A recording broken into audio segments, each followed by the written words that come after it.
say, just to follow on from the thing around the kind of attacking of logos and things like that, is I have noticed that brands are increasingly, they don't want people to write about stuff now. We've had quite a few times where a major brand has done a rebrand and you'll hear about it from the studio and then you're saying, well, we'd like to write about it, and the client's refusing. And I think some of that is a direct response to these sorts of storms that have blown up, that they just don't want the hassle of being attacked. We've seen some of it's become political and all kinds of things. I think that's a real shame, because the problem is then the industry, even amongst itself, is not documenting the good stuff that's happening.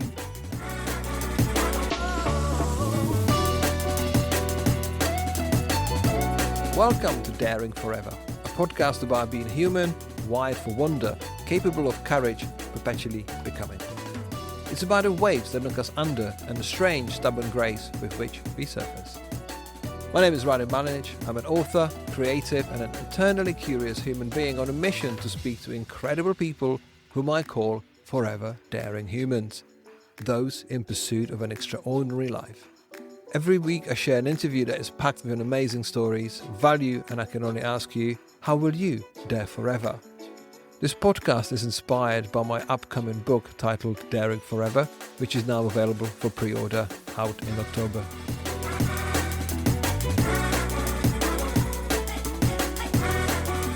Today I'm speaking with Eliza Williams, editor of Creative Review, one of the world's most prestigious magazines, bringing the creative community together since 1980.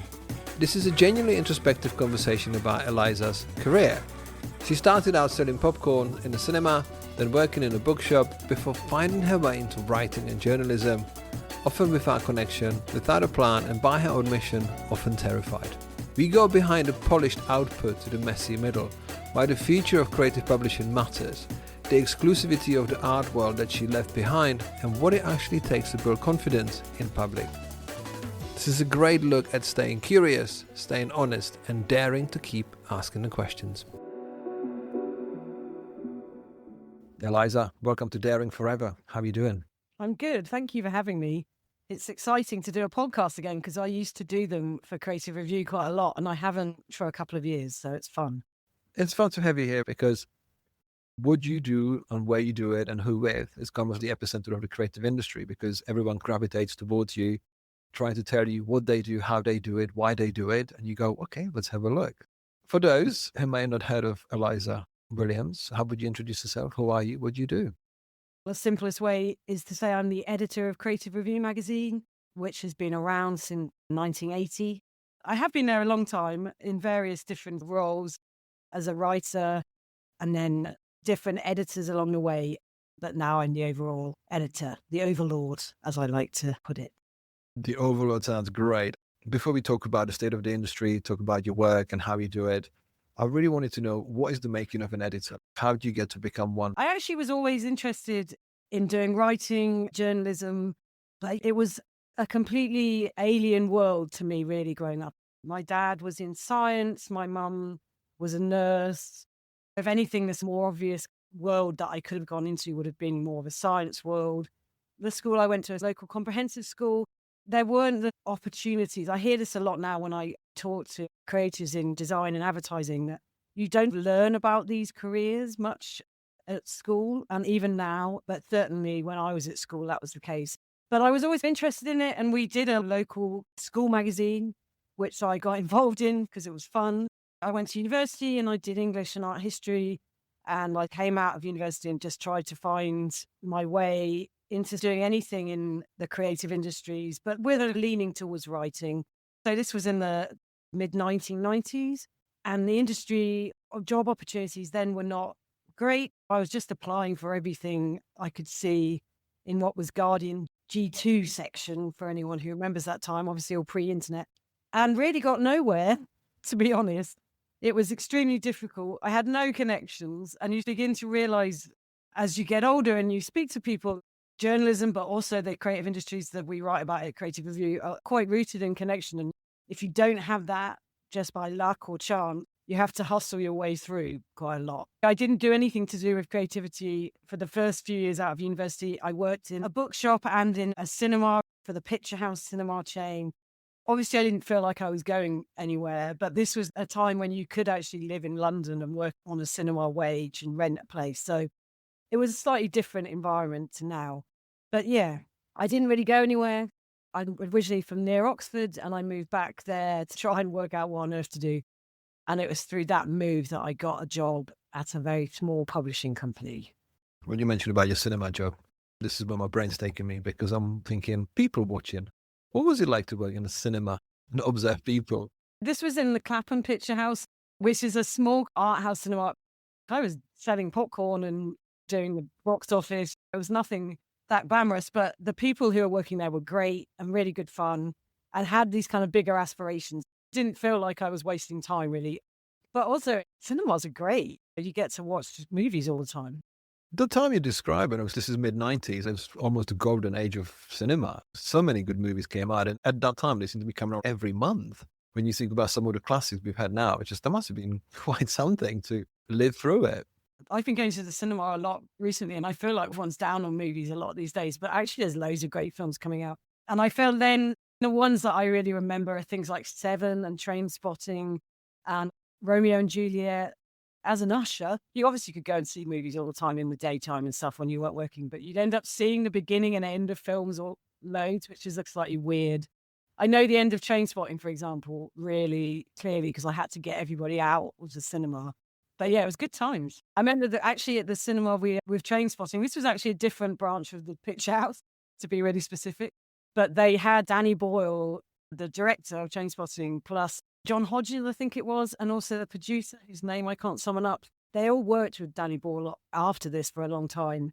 And they came to do a talk, and I have this copy of Favour and Favour used to do film scripts, and I have this copy of the Trainspotting film script that's signed by them. And this is before Danny Boyle he was famous. He'd done Shallow Grave, but he wasn't quite the Danny Boyle we know now. They were all super nice and very excited because I think Trainspotting was just a great experience. So thinking about what you just said about knowing the end of Trainspotting really well, it's almost, did you ever apply to thinking that I'm almost analyzing the frame by frame because obviously you were getting to understand the creativity that was presented to you? With hindsight, I would say that. Well, the end of Trainspotting, it's got the track Born Slippy by Underworld, which has recently come back into fashion because everyone's mad about the 90s still, but it's a very distinctive music scene. And in some ways it was the combination of music and visuals for that I think makes that stick in my mind so much. You mentioned that your dad was in science, your mum was a nurse, and you could have been one of the two. Was there anything about the science that applied to you that you thought, were you ever tempted? Not really. I did science at school and obviously I was around it, but the science, and my dad was an immunologist. So the world that he worked in, it was high-end science. I can remember as a child hearing various phrases and types of science phrasing that would be used and which stuck in my mind, but it was a totally other level. The only thing I would say actually, particularly with my dad, because he was also into art as well as science. He died when I was 18. I was pretty young. But the feeling I had from him was that the type of science he did was very much a similar process to creativity, but obviously with deep scientific knowledge. But you kind of had to imagine the solutions to things because they were working on things that weren't known. So there was this sense where you were having to theorize and try out ideas and then test them and see if they work. He had a lab. I would go into his lab. In his lab, there would be rats and things, which I didn't understand at the time what that implied. But obviously now you see that slightly differently. They were very well looked after, I would hasten to add. He was working on experimental science. And there were some parallels of that. And the fact that he was interested in art as well, which isn't always the case in the science world that I come across since.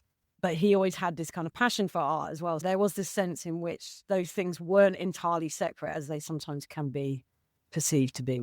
Yeah, I guess no one really dreams about becoming immunologists.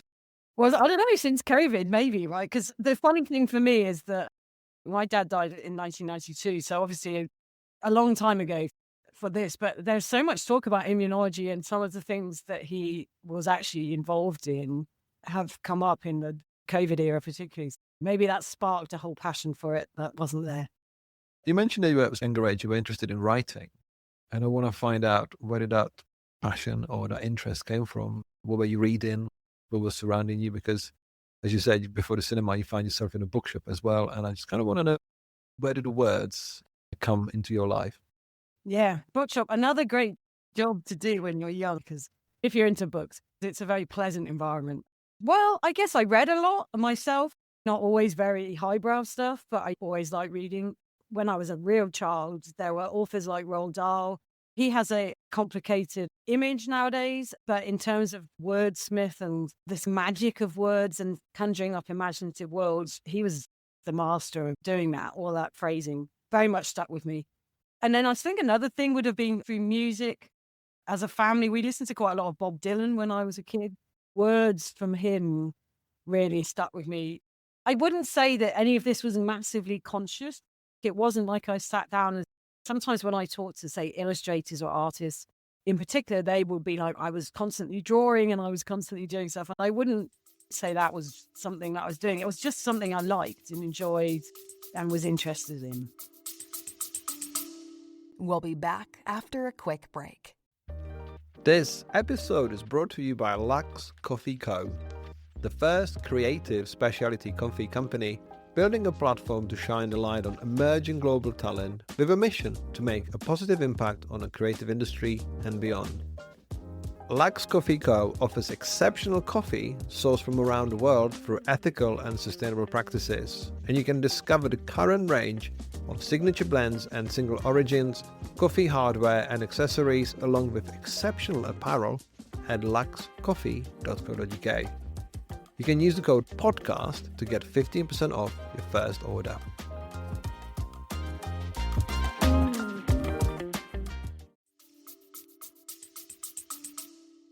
Sounds like just the life inputs, really. Life inputs that just happen, right? It's just you don't overanalyze them. Obviously, there was also, I believe, in your life, people like David Byrne and Björk, it was just influences that just happened. And I think at that time that you're describing, it was just magical. The mid-90s with everything happening, not just in the cinema, but everything musically. It was a really productive, creative time. Although I was in my 20s, life in your 20s is pretty good generally on the whole. Obviously, it depends on circumstance, but I think when you get older, you tend to look back at that time, you forget the angsty, difficult parts. It just seems like you have a lot of energy and a lot of time, which is less so as you get older and get more responsible and stuff. But the fact is, I do think the 90s were quite a special time. And in London, again, I got very into art. And at that time, there was so much great stuff going on that it felt really exciting. There was obviously all this Brit art, Tracy Emin and Damien Hirst, and a really wide group of people. But they were doing experimental things that felt very different. It felt very exciting because London at that time was certainly not what it's like now. There was a lot of spaces that were empty, a lot of warehouses that were empty in the east of London. Galleries would put on big experimental exhibitions at that time. They were really exciting and interesting. So I first started doing more writing around art, really. The little publishing company I joined was actually run by someone called Will Gompert. He ended up being quite famous as the BBC Arts editor, but at that time he was doing publishing in magazines. That was a massive stroke of luck for me because he was really encouraging and enthusiastic, and all the energy you see from Will in TV and stuff like that is very much who he is. And he really gave me a go at a time when I didn't have a lot of stuff on my CV. So that was a massive piece of luck, and we got on very well, do get on very well. And he supported me a lot. He set up a magazine that long ago went bust, but I worked looking for artists to feature in that and going to lots of exhibitions. And it was a great period for that. When you now mention that you've gone and worked with Will and started reviewing art, what did that feel like? And the reason why I ask this, because artists have a lot of opinions about their work. Obviously, they spend a lot of time projecting their expression into the work. Then you get someone like yourself or somebody else going and volunteering their opinions and observing the work. Did it ever feel like that you needed to justify your praise, or did it feel like that you're doing something which is exciting and you didn't have that? Let's be honest, imposter syndrome wasn't invented in mid-90s. We just did stuff.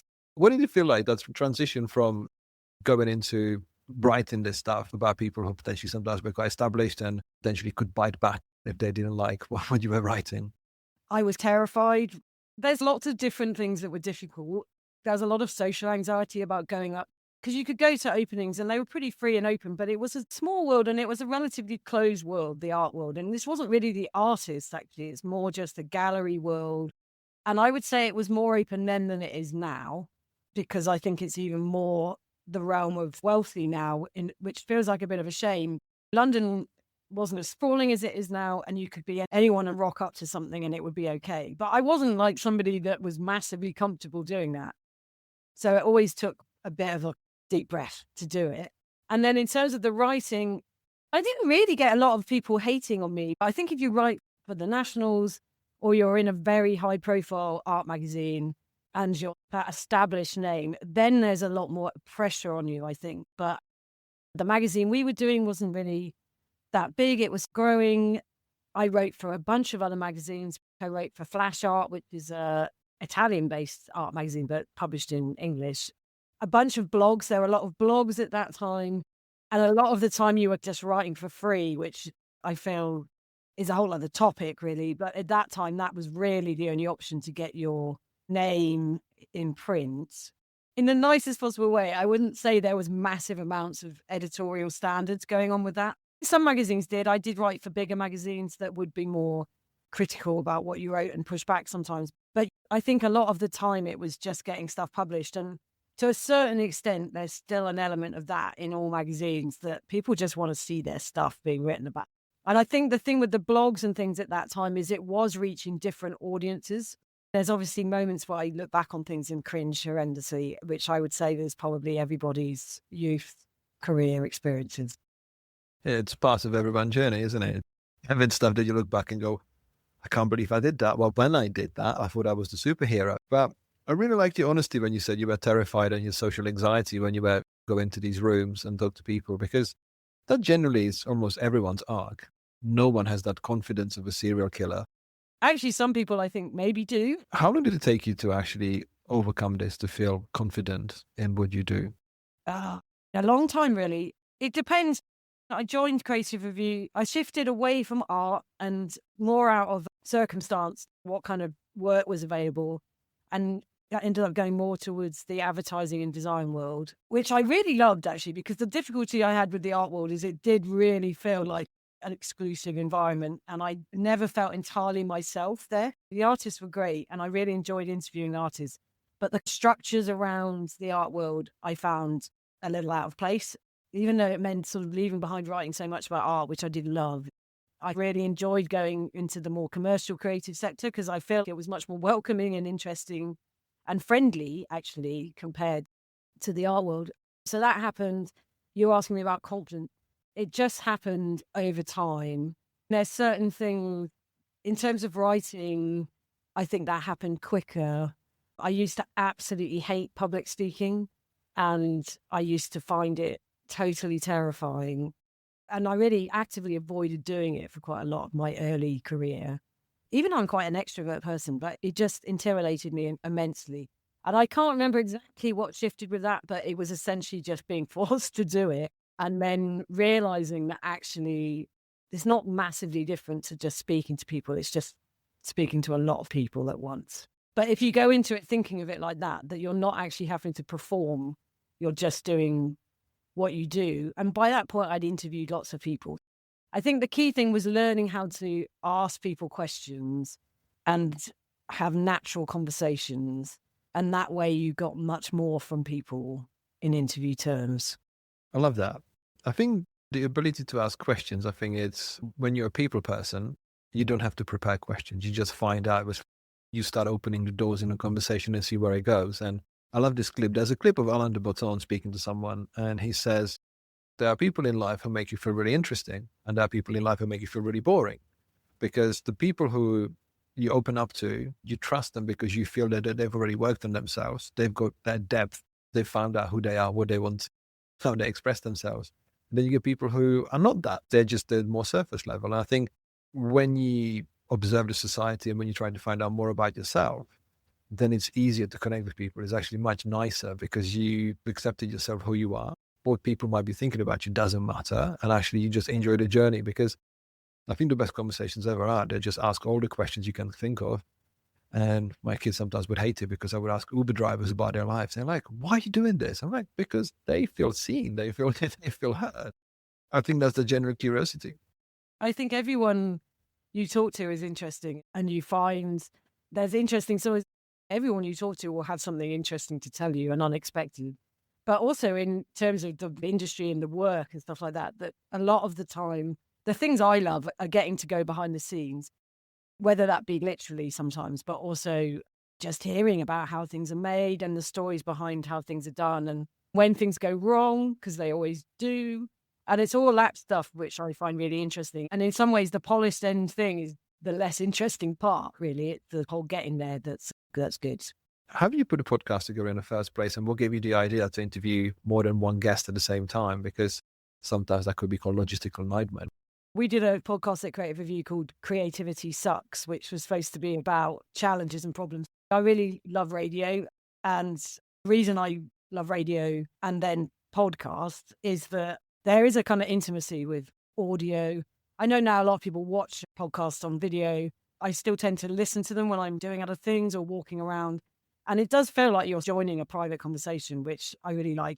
Obviously, when the podcasting boom began to happen, it was exciting. And I'd done a little bit of radio, again, going back to, I did a little bit of stuff with Will Gompertz again when he was at the BBC, quite briefly, but it was super fun.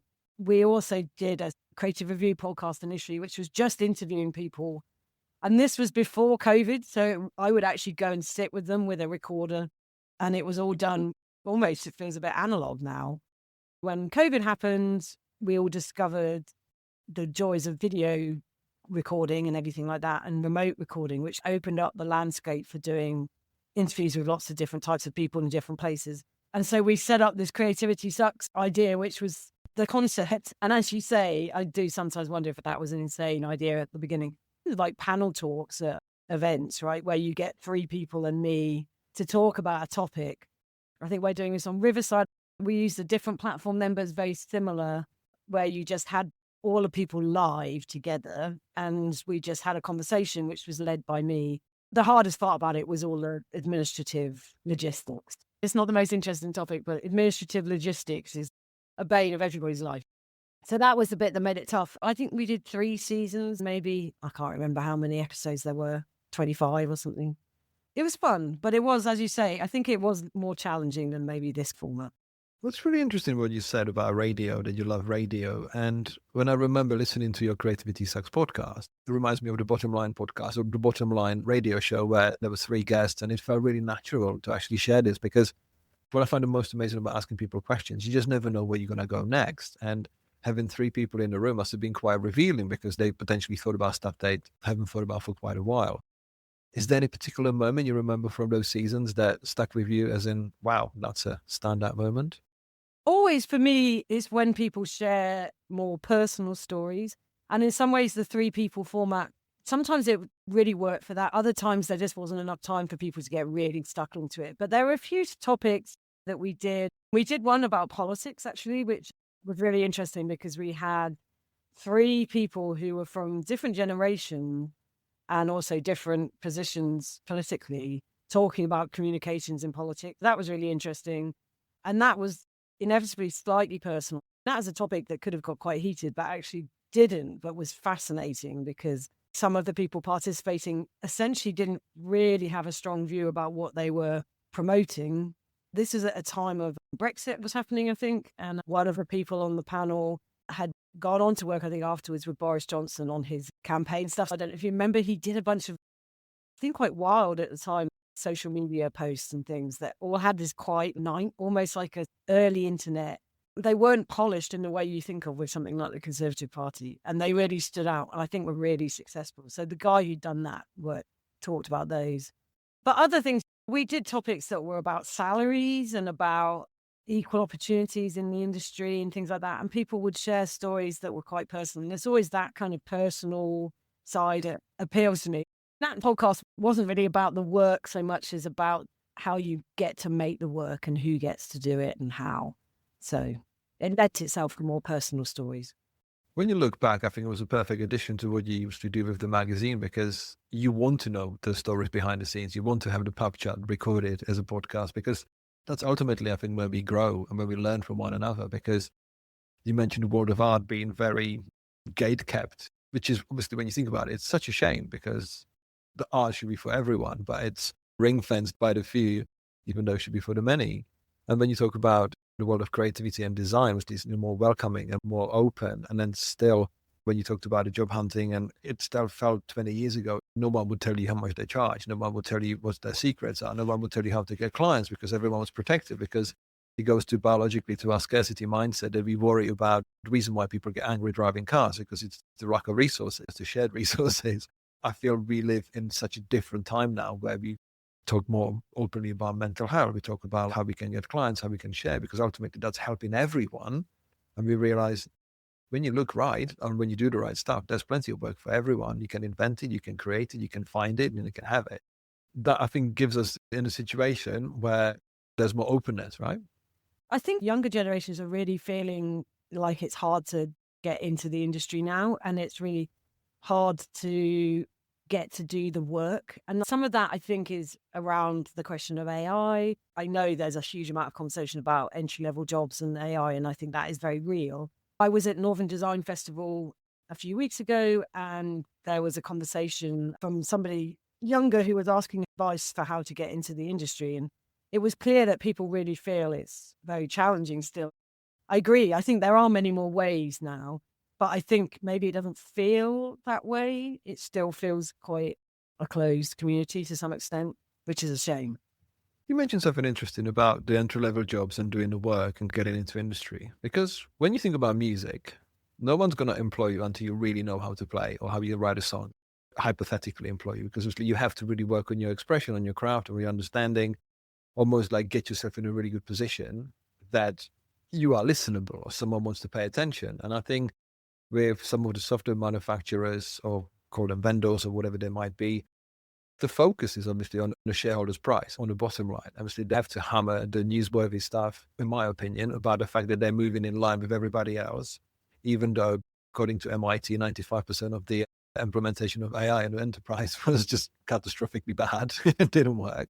But we seem to be peddling the newsworthy stuff, in my opinion, that gets everyone interested in the company's projection and their future vision. But when you think about the work itself, have we really moved the needle so far that we have enamored or maybe confused the up and coming generation with the fact that creativity might be actually easy? Because we all come from a generation where creativity isn't easy. We know it is meant to be hard, not impossible, but the struggle in the process is something that gives you ultimately the reward. But now, click of a button and you can have something. Is that giving us the gap of learning?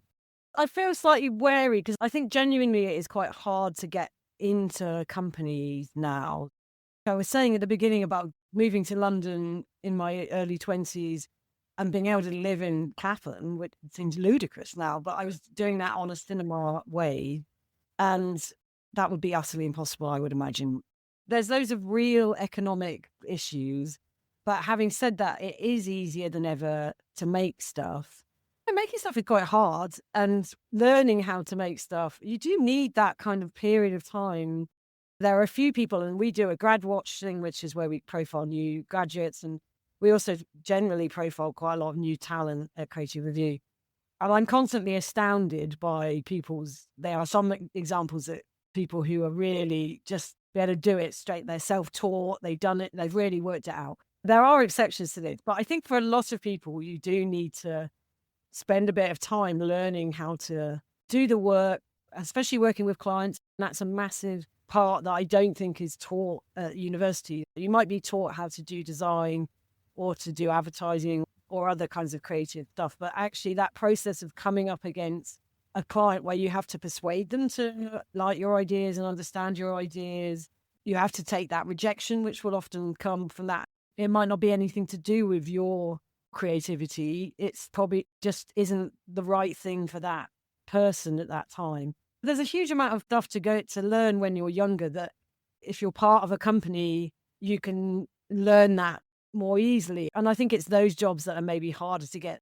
If you're a really driven individual and you can do it, you can be successful by yourself. But I think a lot of people need that period. And also just a bit of a gestation period. I was 25, even maybe 26 before I got my first proper job. And that was very junior. And I think there's sometimes an expectation that if you've not done something really incredible by the time you're that age, then you're washed up, which I think I've slightly had that at times, but I don't think it's really strong now that people are expecting to come straight out of college or whatever it is and be successful from the start and be a creative director by late term. The expectation is for things to happen fast, which often they do, but I don't know how good a thing that is. It's really interesting what you said is there's an expectation, because you mentioned not that long ago in this conversation that when you started interviewing people, you were terrified and you had social anxiety. And that's still the same thing that happens to 20-year-olds because they haven't exercised that muscle of confidence, of building confidence. And now it must be quite disorientating because if you got all of your peers online, obviously you can see their numbers, you can see what their opportunities were like, who they get contacted by, who they're working with. And I think it might feel like being left behind is so much more visible and felt and present in their lives than ever was in ours, because it felt a lot more innocent. As you said, you can be on a cinema set or a cinema wage living in Clapham, and there's the saying, you and your mates could get a place in Notting Hill on next to nothing, which obviously that would never happen now anymore. I think there's a change, because what I really want to do now is to focus on what you do with the magazine. And obviously, as I said, you're in the epicenter of the creative industry when everyone wants to talk to you about everything all the time. And you have to go, oh, right, where do we pick and choose? But in the spirit of the show, which is based on my new book, called Daring Forever, well, how do you see the industry now after, let's say, you've been in the industry for 20 years? How do you see we've developed as a creative industry? Are we more daring? Are we playing it safe? Obviously, everything changes all the time. But where do you see creativity right now from where you are? What place are we in? I don't think we're in a massively daring phase. I think there are people who are daring. And with every time that I've been writing about creativity, there have always been some real outliers. People are really pushing stuff, and they are somehow the people who keep it moving on. But I think right now, just in terms of the volume of work that I see and get sent, it's much less than it used to be, if I'm honest. But I really been cautious about saying this because I hate it when people are massively down on the industry. And I think it then becomes a bit of a vicious circle where everyone's like, oh, it was better in the past. And I don't think it's so much about being better in the past. I think it's always been challenging and there's always been bad work. We're talking about the 90s. Yes, there was loads of great stuff going on, but then there was loads of terrible things happening as well. And there was loads more prejudice. And you making the reference about the lack of interest in mental health. That had clear repercussions. All those kind of things were going on that were bad. But there was a sort of boom in creativity at the same time. And there was a sense, I think, at that point that you could try stuff and it was worth trying stuff. So going back to the present day, I feel we're on this cusp of something, certainly within the industries that we write about. There's suddenly loads of new small agencies coming up. But at the moment, you're not seeing the output from those places, right? There's lots of stuff happening. And there's this sense that there might be a creative shift coming. But right in this precise moment in time, I feel like I'm not seeing the work. And the work that you do see, that there's a certain cautiousness. And I think brands are a little bit erring on the side of caution. I think that some of them have felt burnt by situations where the public can be really savage. Now, if you're talking about branding, I think that creates a nervousness. We're seeing a lot of crappy AI stuff at the moment that isn't really coming out of agencies and things on the whole. But there's just a lot of content that I don't think is enormously great at the moment, if I'm honest. Because we've seen it from my side as a former studio owner and a creative that once upon a time must have been sending you lots of stuff that never got published. The thing is that when you're in the epicenter of what you do and how you do it, it was you think that you're producing one of the most amazing work ever. But then in a broader spectrum, a broader lens, you're just one out of many. And I think creating work that genuinely stands out, it really potentially is about the outliers. Because when you think about it now, I feel like we've genuinely hit this inflection point and plateau where even tiny studios can do really good work. I think we've perfected the formula. I think we know what to expect. We know how fragmented the application should be. So we just tailor the content to various platforms and formulas. And therefore, it's formulaic. it's predictable and needs to be predictable, because most of the time people try to hit similar customers or similar sector, similar age group.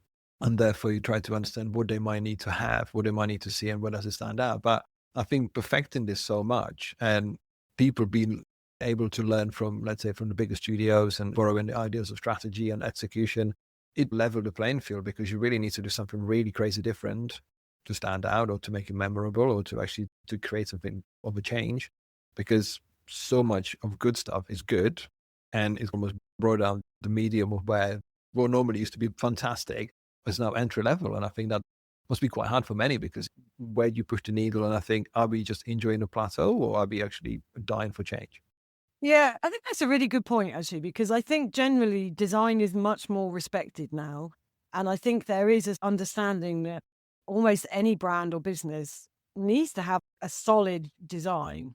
So I think your point that actually the bottom level or the mid level is pretty good, right? I think for things to feel really exciting and different, and to see where the industry is going to go next, and considering that we're in this kind of period as well where there's so many ways to talk to audiences, and actually the way that audiences see your stuff now is really varied as much as anything. There's obviously social media, and there's lots of things on social media. The customer experience when you're buying something, it's the traditional stuff like posters and ads and stuff like this, but all of that stuff has to make sense. And I think maybe the bigger challenge now is not about aesthetics and whether things look good. It's whether they make sense to people as an overall thing. And there's a point of view and there's a voice. And that's both in terms of how you look, but also in terms of the feelings you're giving out, and that feeling consistent everywhere. And I feel like that is a particularly big challenge for studios to do that for brands, but also for brands to take that on, because that's a lot of work. And I think the other thing is something I hear quite a lot is that people will come to a studio and say, I really want to be different. I really want to be unexpected. But then in a way, what they end up revealing is that they really want to look similar to their competitor, because they want to feel part of that vernacular for that sector or whatever. And actually going outside that is really uncomfortable. And that's where I think strategy and all of that comes in as being hugely important, because I think if designers and advertising people and all of the people who work with brands in-house, whatever, if they can show to people, yes, this feels different, but the reason it makes sense is blah, blah, blah, blah, blah, then I think people will take more risks and they will be more daring, I think. But it's really not easy. That's why I don't like criticizing people too overtly, because I think there's so many factors. When you think about general life right now and work and the status of the industry and economy, it's disorientating. It's complicated enough for you to sit comfortably and go, yeah, of course we can do this. Because when you talked about different, it reminded me of a quote. I think it goes, I want to be different, just like everybody else. Obviously, with your role as an editor of Creative Review, how do you see the role of the magazine and the output, obviously the multi-channel content that you guys put out from online to print to events? Is there a certain responsibility to get it right? Because let's be honest, it's an opinionated industry that you serve in and the readership. How much decisions get made with some of that in mind? All of it to some extent. Obviously, there's also trying to have a point of view, because I think that's the thing that Creative Review has been known for over the decades, obviously long before I was editor.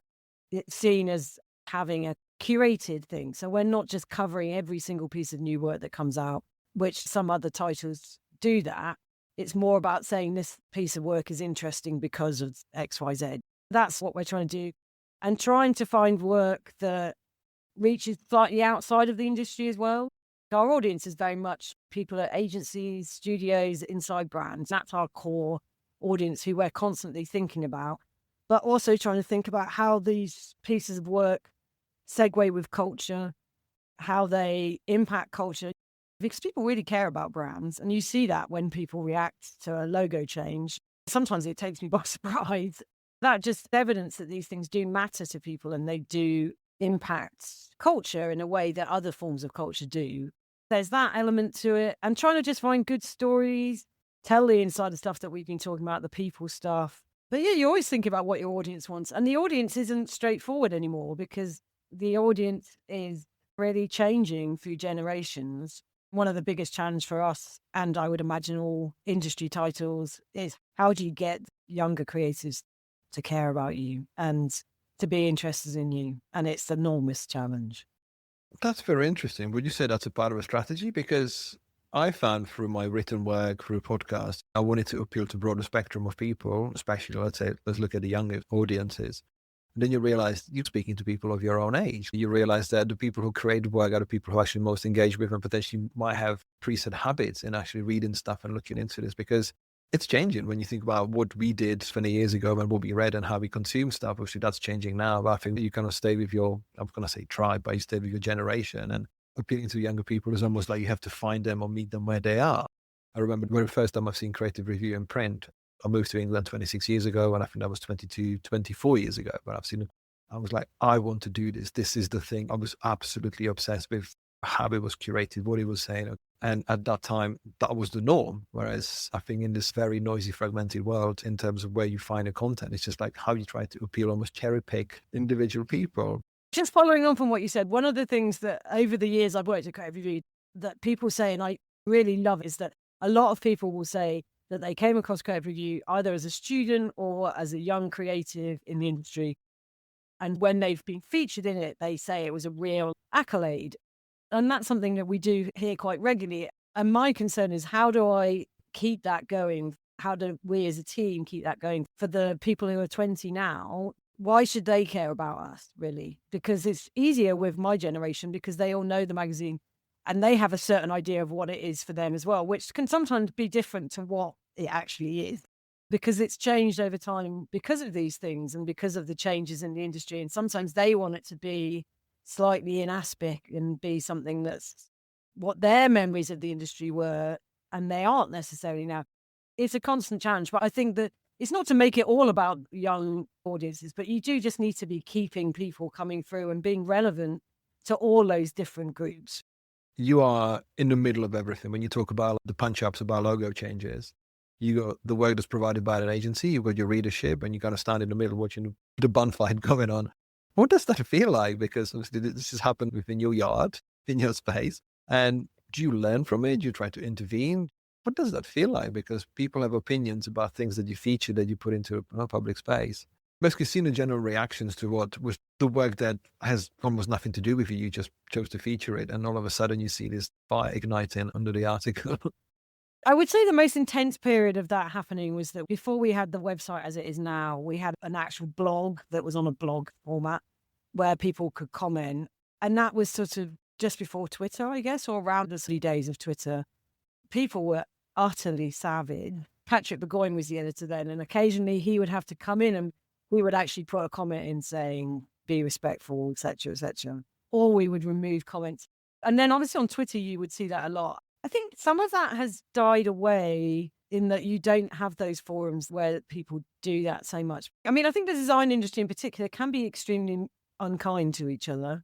And I don't know what our role is. I think our role is to try and explain projects as well as we can in a way that isn't saying what they want us to say, the studio wants us to say, but to try and give our point of view as well and explain it. There can be some people who just want to have a proper at people, especially if people are more famous.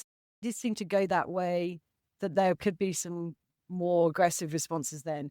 I don't feel I see it quite as much as we used to within our social and stuff like that. But when it's the wider thing where it goes into the Daily Mail, I just feel sorry for people because there's nothing we can do because that's a different sphere. And it's frustrating because what you really realize then is how misunderstood the industry is. And when you see the classic thing of this logo cost X amount of money, and it just makes it sound as if someone has just done a little sketch and then charged that amount of money for it without all the business strategy and everything else that's behind it. So that's a bit frustrating. I find that just on an industry level that there just doesn't seem to be the understanding about stuff. I'm sure every industry feels that, right? You speak to anyone, every builder hates another builder, every developer hates another developer, everyone can criticize other people's work. Because I think when we talked about first, about being a people person, once you have an acceptance of yourself, once you realize that what you do is the most honest work, then it doesn't matter what anyone else think of you or what other people do, because you stay honest within your realm. And I think that makes everything a bit easier. But as we talked earlier, the economy, the industry are in sort of almost semi-permanent state of turbulence, it's quite hard to be everything to everyone. Also have the composure and go in, you know what? We're going to rally behind each other and be all okay, because everyone's got their own problems. Everyone needs to keep the lights on and get people paid. And sometimes you never know how you catch people in a certain moment, because even the most kindest person might have a day off. And that's documented on the internet. And in practical terms, for creative review, we're a really small team of people. There's like 4 people currently in our team doing all the stuff that we do. And I think even though we try and keep everything at a certain level, we can't cover all the stuff that we could and probably should. We can't be as global as we'd really like to be. There's things in practical terms that you can't do as much. The one thing I'd say, just to follow on from the thing around the kind of attacking of logos and things like that, is I have noticed that brands are increasingly, they don't want people to write about stuff now. We've had quite a few times where a major brand has done a rebrand and you'll hear about it from the studio and then you're saying, well, we'd like to write about it, and the client's refusing. And I think some of that is a direct response to these sort of storms that have blown up, that they just don't want the hassle of being attacked. We've seen some of it's become political and all kinds of things. I think that's a real shame, because the problem is then the industry, even amongst itself, is not documenting the good stuff that's happening. It's a really interesting insight. When you think about it, it's very understandable, because, why would you be in a line of fire by 1,000 random strangers having opinions about things? Before I let you go, I really want to know if there's one thing or a couple of things that you could wish that you could do with creative review in terms of helping the industry or helping people or just finding new ways of covering creativity. Is there anything like it? Is there a sketchbook of ideas where you think this would be a great idea to have, but might be quite difficult to implement right now? Oh my God, there's such a big one.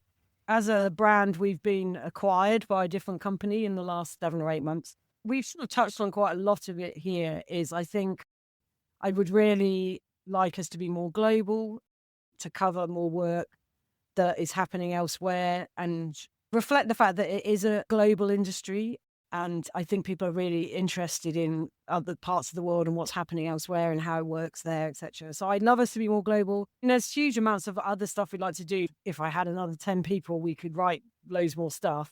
Beyond just the writing, it is the need to be in more formats again. So having a podcast again, maybe having a video podcast, because that seems to be much more the fashion, but we'll see.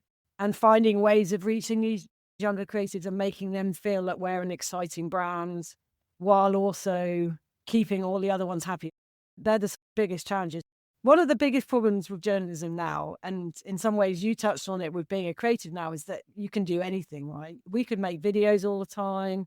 We could do podcasts all the time. We could be constantly across social.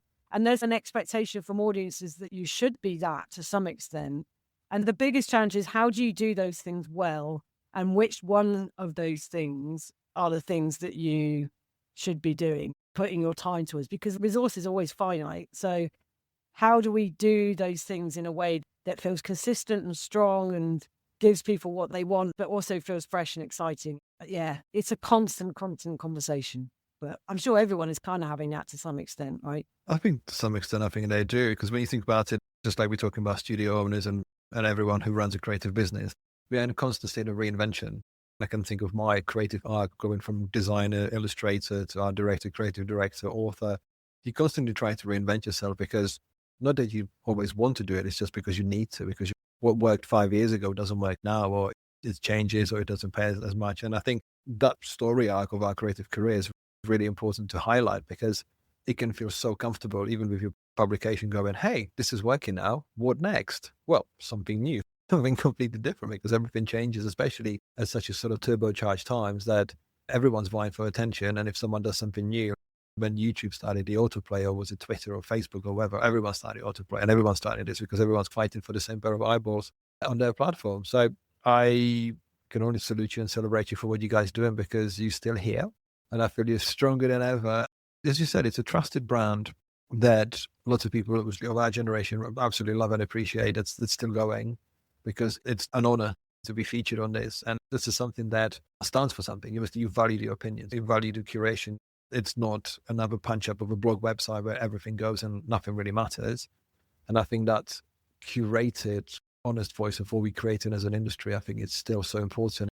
And I hope that whatever you wanted to do, you can do to make sure that there's a lot more good years in creating creativity and showing the up and coming generation that we can all rally behind each other and create work that really matters. So thank you. Oh, well, thank you. That's great to hear that. And it's been great to chat about stuff here. Thank you. Thank you.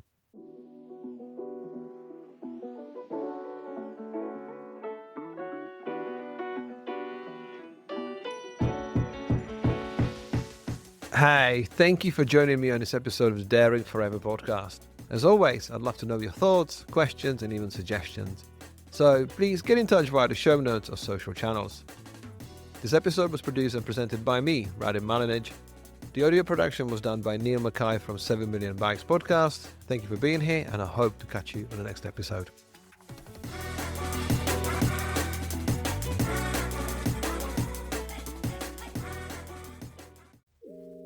If you enjoyed this episode and would like more accessible resources to help you discover your daring creativity, you can pick up one of my books on themes of mindful creativity, creative business, branding, and graphic design. Every physical book purchase comes with a free digital bundle including an ebook and audiobook to make the content accessible wherever you are and whatever you do. To get 10% of your order, visit novemberuniverse.co.uk and use the code PODCAST. Have a look around and start living daringly.